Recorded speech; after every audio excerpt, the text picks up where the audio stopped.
I want to bring in Dr. Perry Wilson from Yale University of Medicine to talk more about this. Good morning, Doc. Talk about mold. We know it's common, but we're talking about a larger scale. What exactly does mold do when it's in the air like this and in your home throughout it? Hi, Cheyenne. Thanks for having me.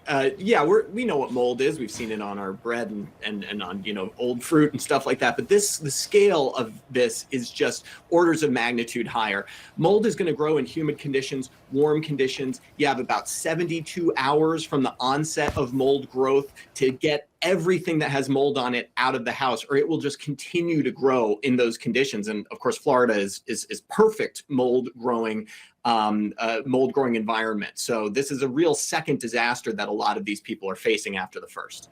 What types of symptoms should people be looking out for? And then my second question to that one, exposure to mold. Is there a certain amount that you're exposed to before it becomes a big problem? Yeah, well, it depends on the person a little bit. There are over 100 different types of mold that can grow in the homes that have adverse health effects on people, but the symptoms are typically allergic in nature. They can cause some wheezing, and for people with asthma, worsening asthma, runny nose, sneezing, sinusitis, cough, that sort of thing. Although in people who have immune suppressing conditions, they can actually cause life-threatening infections.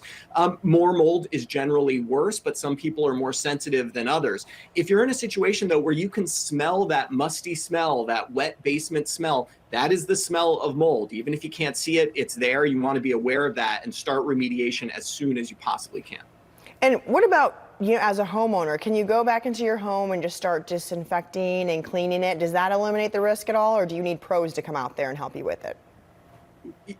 You're really going to need pros. You can only disinfect non-porous surfaces, plastics and things like that, where the mold can't get in. But all those porous surfaces, the mattresses, the drywall, the clothing, all that stuff, no amount of disinfectant on the surface is going to get to all that mold. That all needs to be removed, generally cut out and destroyed. And that's going to require some professional help. Oh, so many things they have to deal with, trying to rebuild and put their lives back together. Yet another thing they have to work towards and work through.